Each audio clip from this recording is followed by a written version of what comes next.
Some mistakes stay with you forever. They live in your chest like broken glass, cutting deeper every time you breathe. 17 years ago, I destroyed my best friend's life with 3 words I believe her. I never asked questions, never gave him a chance to defend himself. I just believed a lie, spoke it as truth, and watched everything he had worked for crumble to dust. Last month, the woman who lied finally confessed. Now I am standing in the wreckage I created, and I have no idea how to fix what I broke, or if it even can be fixed. Before we go any further, I need to know where you are watching from. Drop your location in the comments. If you have ever made a mistake you cannot take back, hit that like button because you will understand this story. And subscribe, because what I am about to tell you is not just about betrayal or lies. It is about living with the consequences of believing the wrong person at the wrong time. It is about guilt that never fades, and trying to make things right when right might not exist anymore. This is the hardest story I have ever told. Let's begin. My name is Jake. I am 35 years old, and I have spent the last 17 years trying to forget what I did. It does not work. You cannot forget destroying someone's life no matter how hard you try. But to understand what happened, I need to take you back to when I was 18 years old, back when Ethan Walsh was not just my best friend, but the brother I never had. Ethan and I grew up 3 houses apart in a small town outside of Scranton, Pennsylvania. We met when we were 7 years old. His family had just moved in, and he showed up at my door holding a basketball and asked if I wanted to play. We spent that entire summer on my driveway shooting hoops until the streetlights came on. From that day forward, we were inseparable.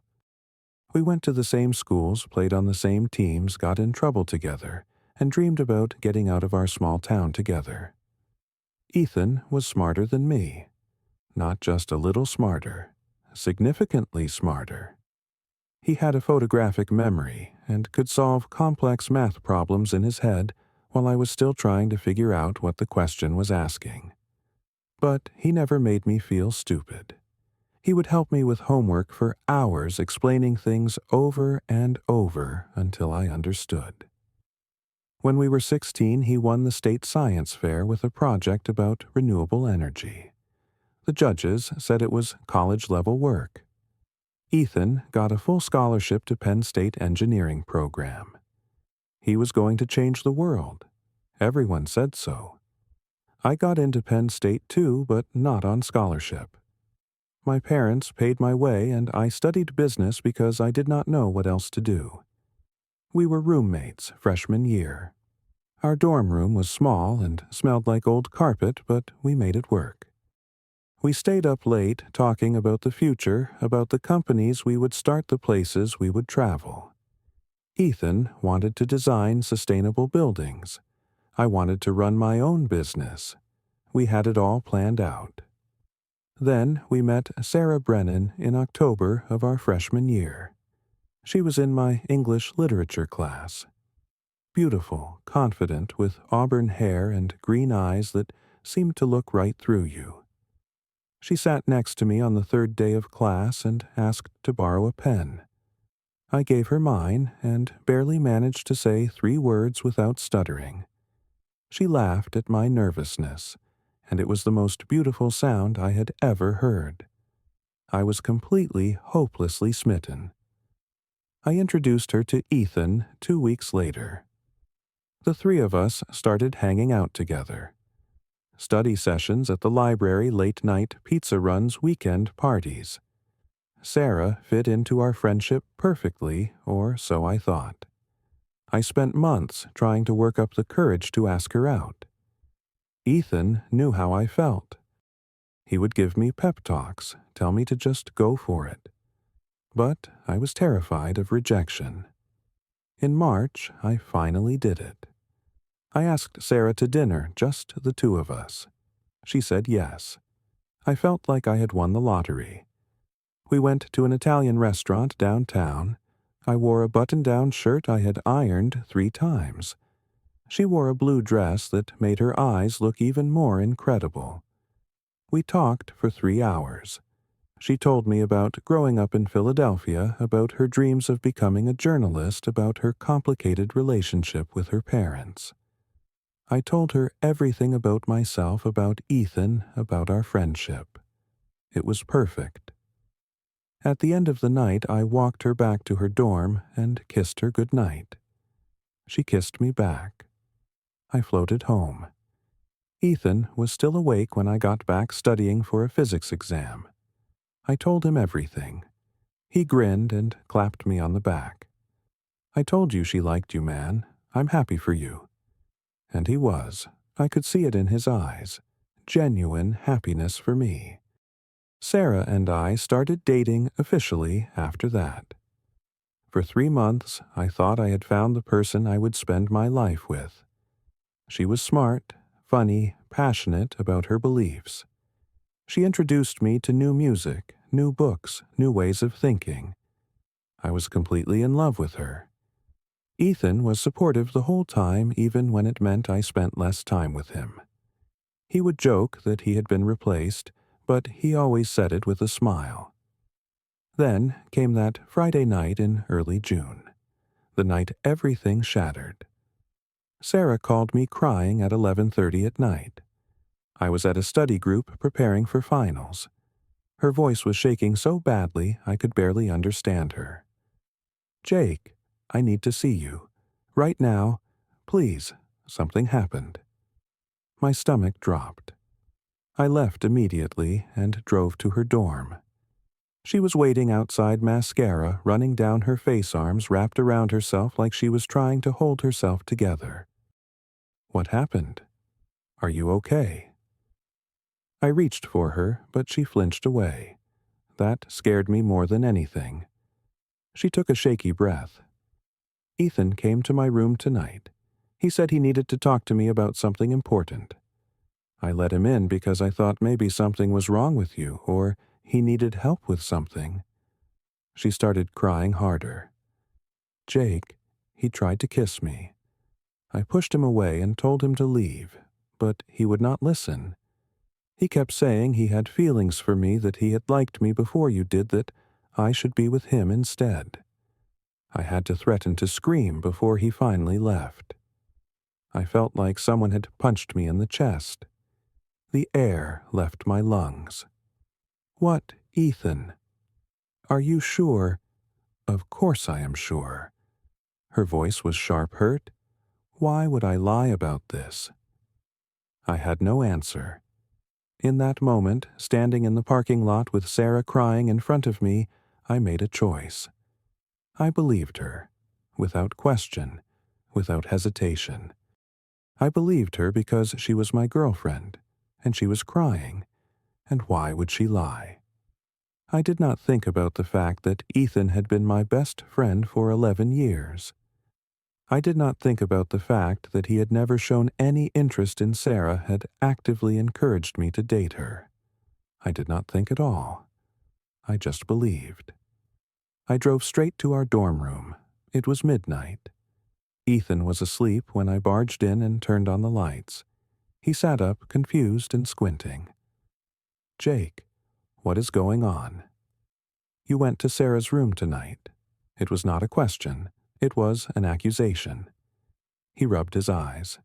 "Yeah, around 7. I needed to borrow her notes from American history." "Why?" "Stop lying to me," I was shouting. I had never shouted at Ethan before. "She told me what you did. She told me you tried to kiss her, that you said you had feelings for her." The confusion on his face looked genuine. Too genuine. Which made me angrier because I thought he was mocking me. "What, Jake, that is insane. I did not do any of that.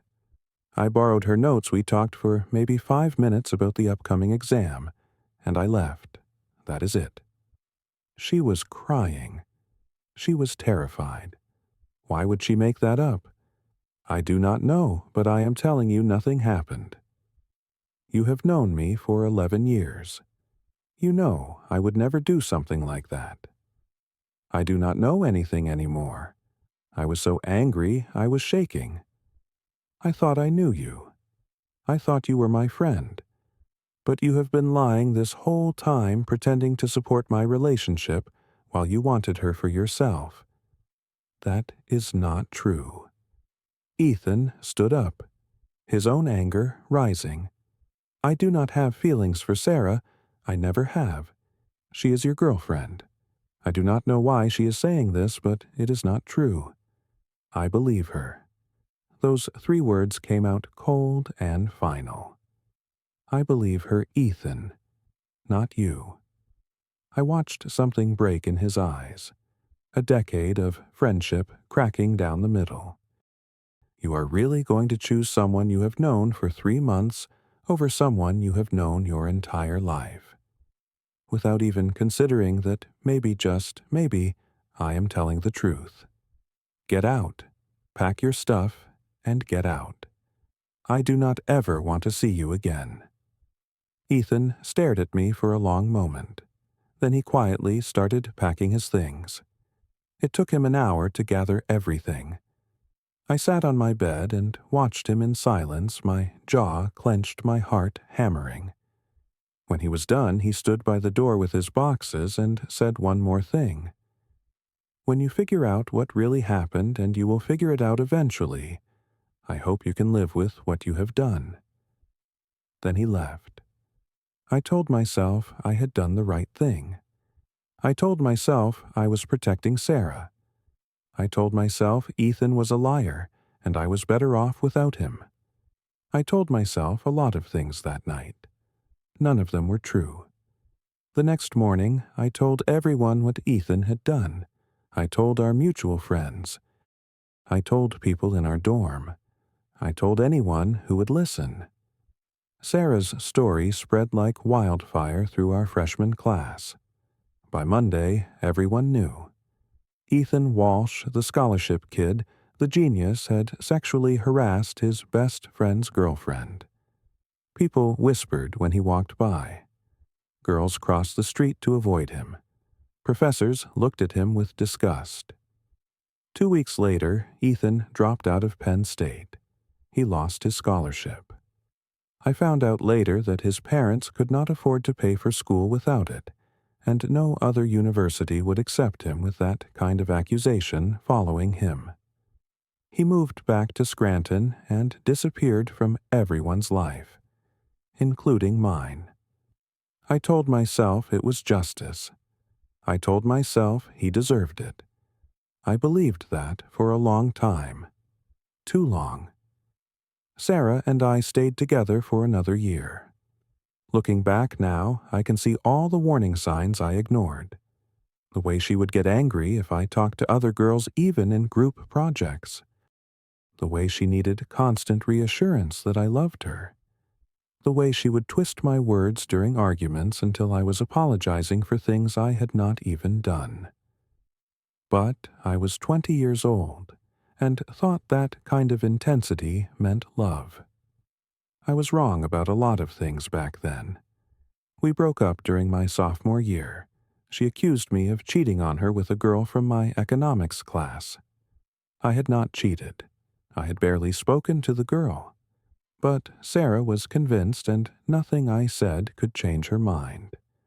The irony of that did not hit me until years later. She ended things dramatically, throwing my belongings out of her dorm window while screaming that I was a liar, and she should have known better than to trust me. I moved out and tried to move on. I graduated Penn State with a business degree and no real direction. I took a job at a marketing firm in Philadelphia. The work was boring but paid well. I dated occasionally, but never seriously. Something inside me had gone cold after Sarah. I told myself it was maturity, that I was being careful with my heart. But really, I think some part of me knew I had made a terrible mistake, and I was punishing myself for it. I thought about Ethan sometimes, late at night when I could not sleep. I would wonder where he was, what he was doing, if he had managed to rebuild his life after I destroyed it. I told myself he was fine, that people bounce back from things like that. I had to tell myself that, because the alternative that I had ruined an innocent person's life was too horrifying to accept. Years passed. I climbed the corporate ladder. I became a senior account manager, then a director. I bought a condo in Philadelphia. I dated a woman named Taylor for 3 years and we got engaged. She was kind and stable and nothing like Sarah. The wedding was planned for June. But 6 weeks before the ceremony, Taylor sat me down and said she could not marry me. Not because she did not love me, but because I was not really there. You are physically present, Jake, but emotionally you are somewhere else. You have been somewhere else this entire relationship. I do not know where you go in your head, but it is not here with me. She gave the ring back and moved out. She was not wrong. I threw myself into work after that. 70-hour weeks. I took on every project, every client. I traveled constantly. Anything to stay busy to keep my mind occupied. Because when I stopped moving, the thoughts crept in. Thoughts about Ethan, about that night, about the look on his face when I told him I believed Sarah instead of him. Last month, everything changed. I was at a bar after work alone, drinking whiskey, and trying to decide if I wanted to order another when a woman sat down next to me. I glanced over and froze. It was Sarah. Older, harder looking, but unmistakably her. She had not seen me yet. She ordered a vodka tonic and stared at it like it held the answers to questions she was afraid to ask. Sarah. My voice came out rougher than I intended. She turned, and recognition flashed across her face, followed immediately by something that looked like shame. Jake, hi. I did not expect to see you here. I did not expect to see you either. How have you been? She laughed, but it was bitter. Honestly, not great. I have been better. You, same. We sat in awkward silence for a moment. Then she said, I am glad I ran into you, actually. I have been thinking about reaching out for a while now. There is something I need to tell you. Something I should have told you a long time ago. My stomach tightened. What is it? She took a long drink, then set the glass down with shaking hands. I lied, Jake, about Ethan, about what happened that night in my dorm room. He did not try to kiss me. He did not say any of those things. He came by, borrowed my notes, and left. That is it. Nothing happened. The world tilted. I heard the words, but my brain could not process them. What? I made it up, all of it. I was jealous because you spent so much time with him. I wanted you to myself, and I knew the only way to make that happen was to make you choose between us. So I lied. I cried and lied, and you believed me. Tears were running down her face now. I have carried that guilt for 17 years. I destroyed that boy's life because I was selfish and jealous, and I am so sorry. I am so, so sorry. I could not breathe, could not think. The bar felt too small, too hot. Why are you telling me this now? Because I am in therapy, and my therapist says I need to make amends for the harm I have caused. Because I have 2 daughters now, and I look at them and think about what I did to someone else's son. Because I cannot live with this anymore. She grabbed my arm. I am sorry, Jake. I am sorry for lying. I am sorry for what I made you do.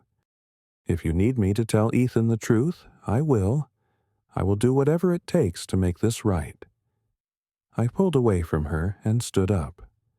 I threw money on the bar and walked out without another word. I got in my car and drove. I did not know where I was going. I just drove until I ended up at a rest stop outside the city, and then I broke down. I sat in my car and cried for the first time in years, because Ethan had been telling the truth. He had been innocent, and I had destroyed him anyway. I did not sleep for 3 days after Sarah's confession. I called in sick to work and sat in my apartment staring at the walls. My mind kept replaying that night. The look on Ethan's face when I told him to leave. The way his voice cracked when he said, "When you figure out what really happened, I hope you can live with what you have done." He had known. Even then, he had known that someday the truth would come out. And he had been right. I could not live with it. I hired a private investigator. I needed to know what had happened to Ethan after he left Penn State. I needed to know if he had survived what I did to him. It took the investigator 2 weeks to compile a report. When he sent it to me, I sat at my kitchen table for 20 minutes before I could open the file. When I finally did, I wished I had not. Ethan had moved back to Scranton after dropping out. He worked construction jobs for 2 years while trying to reapply to universities. Every application was rejected. The accusation followed him everywhere. He worked at a warehouse, then a grocery store. He moved from job to job, never staying anywhere long because eventually someone would look him up online and the old rumors would resurface. He never finished college, never became an engineer, never designed the sustainable buildings he used to dream about. He was 35 years old now, same as me. He lived alone in a small apartment on the outskirts of Scranton. He worked as a night shift supervisor at a distribution center. According to the investigator, he had no social media presence, no close friends, no romantic relationships on record. He lived a quiet, isolated life.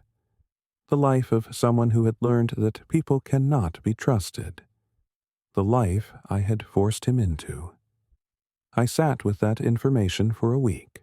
Then I did something that terrified me. I drove to Scranton. The investigator's report had included Ethan's address. I did not plan what I was going to say. I did not rehearse an apology. I just drove 3 hours and stood outside his apartment building at 7 o'clock on a Saturday evening. My heart pounding so hard I thought it might break through my ribs. I knocked on his door. Unit 212. The hallway smelled like old carpet and something cooking. I heard footsteps, then the door opened. Ethan stood there. He looked older, heavier, with lines around his eyes that had not been there before. His hair was starting to gray at the temples. He was wearing jeans and a flannel shirt. For a moment, he just stared at me. Then recognition hit. Jake. His voice was flat, emotionless. "Hi, Ethan. Can we talk?" He looked at me for a long time. Then he stepped aside. "Come in." His apartment was small and neat. A couch, a television, a bookshelf full of engineering textbooks he probably never got to use. We sat on opposite ends of the couch. The silence stretched between us like barbed wire. "Why are you here?" Ethan finally asked. "I saw Sarah last month. She told me the truth about that night, about what really happened." My voice cracked. "Ethan, I am so sorry. I am so incredibly sorry. You were telling the truth and I did not believe you. I chose her over you, and I destroyed your life, and I do not know how to live with that. I do not know how to fix it." Ethan did not say anything. He just looked at his hands. "I know sorry is not enough," I continued. "I know nothing I say can undo what I did. But I need you to know that I was wrong. I was completely, horribly wrong. And if there is anything I can do to make this right, anything at all, I will do it." Ethan finally looked up at me. His eyes were cold. "You want to know what you can do? You can leave. You can go back to Philadelphia and your successful career and your nice life and leave me alone. Because seeing you here in my apartment apologizing 17 years too late does not make me feel better. It makes me angry. It makes me remember everything I lost because you decided I was not worth believing. I know. I know I hurt you. I know I ruined your life. You do not know, his voice rose. You do not know what it was like to be 19 years old and have everyone look at you like you were a predator. You do not know what it was like to lose the only future you had planned. You do not know what it was like to spend years applying for jobs and getting rejected because someone would Google my name and find those old forum posts, those accusations. You do not know what it was like to give up on everything I wanted because one person lied and one person believed her. I felt the tears running down my face. You are right. I do not know, but I want to help. I want to do something to make this right. There is nothing you can do. The time for making it right was 17 years ago. The time for believing me was when I told you nothing happened. You cannot fix this, Jake. Some things stay broken. I can talk to Penn State. I can tell them what really happened. I can get Sarah to confess publicly. I can help you get your degree, help you restart your career. I am 35 years old. Ethan stood up.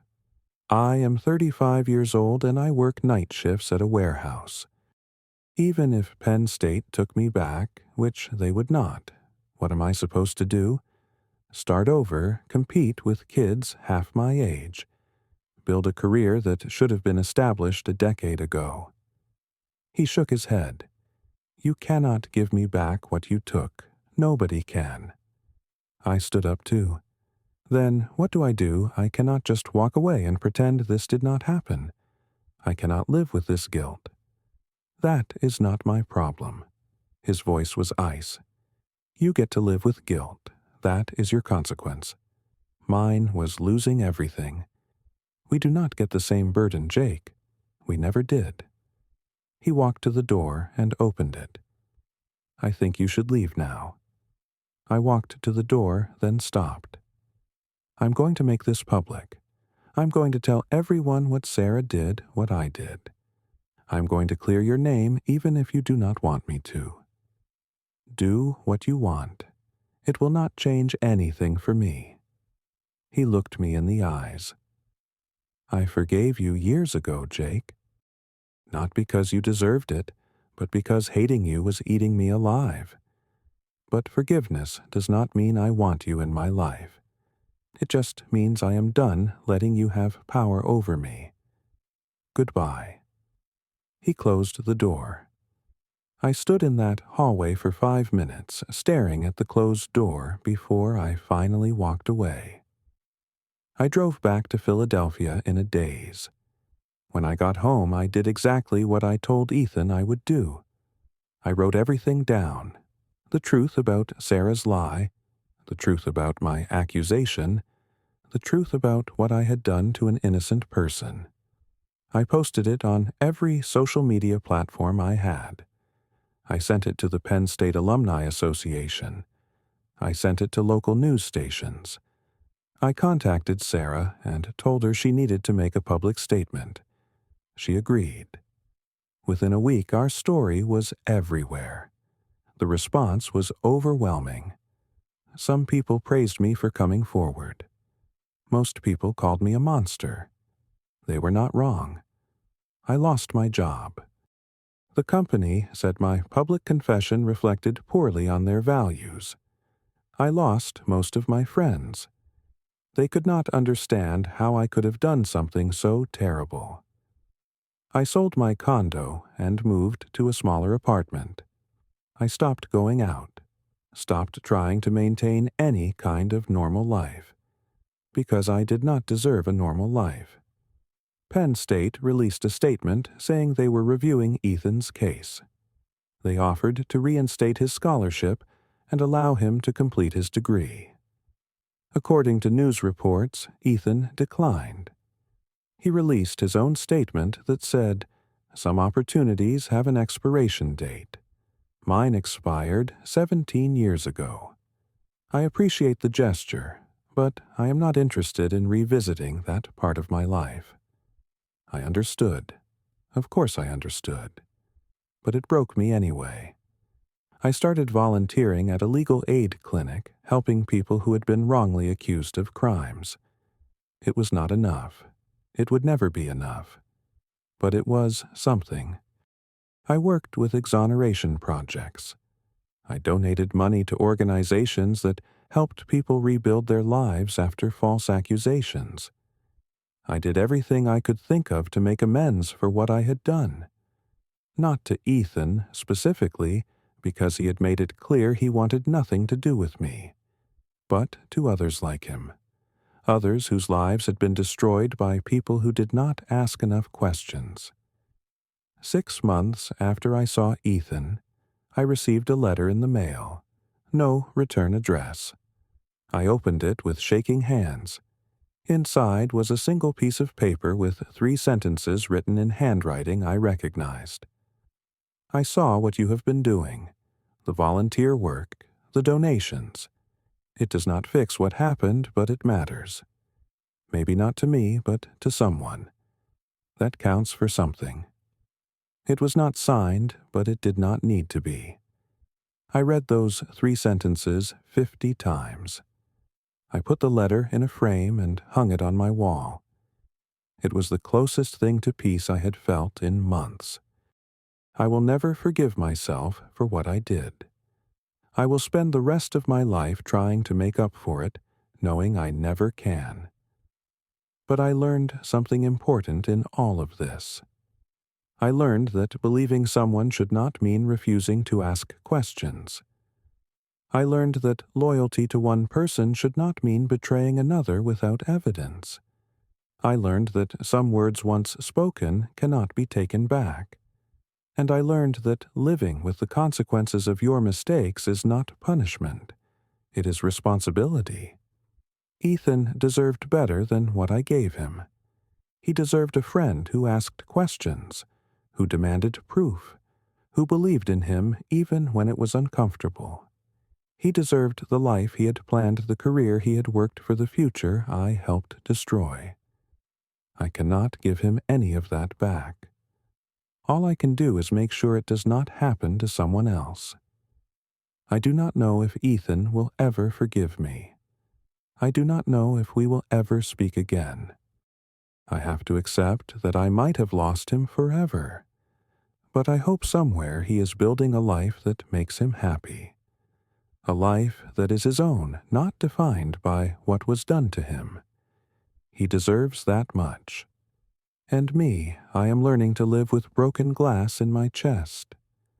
Learning that some wounds do not heal, they just become part of who you are. Learning that the hardest person to forgive is yourself. But I am trying.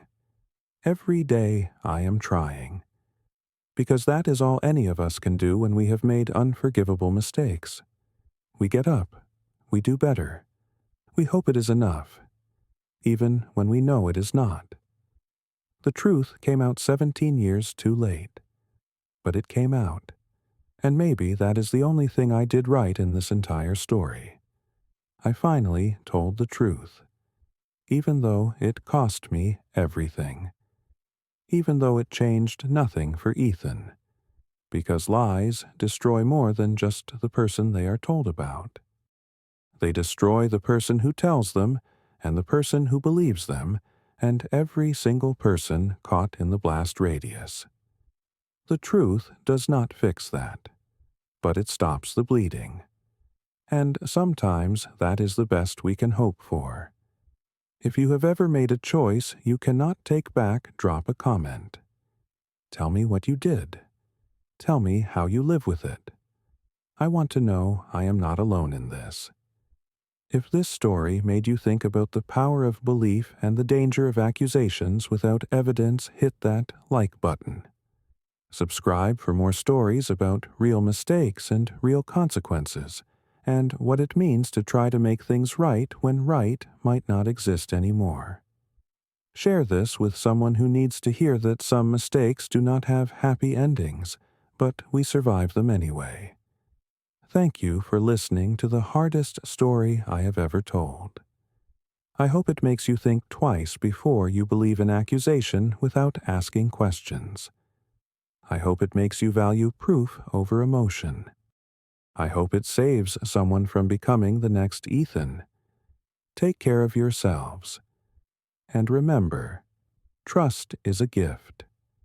Make sure the person you are giving it to has earned it.